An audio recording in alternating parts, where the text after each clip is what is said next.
Hey there. Hi, Professor Stu here. And this is the first video of what I like to call Pandemic 2020 Directing Workshop Edition.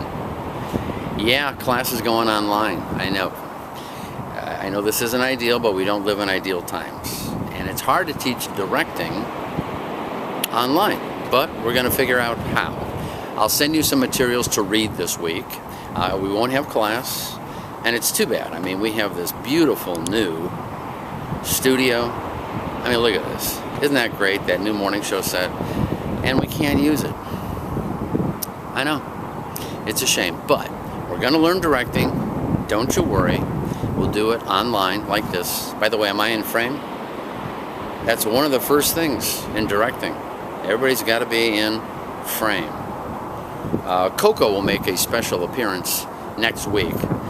She's right inside. Oh, this is where I live. Did I tell you that, by the way? This is the Pacific Palisades. There's the Pacific Ocean behind me. And there's some cushions over here because we had a lot of wind and rain last night. Okay, so email me with any questions, and we'll see you on the next edition of what I like to call Pandemic 2020.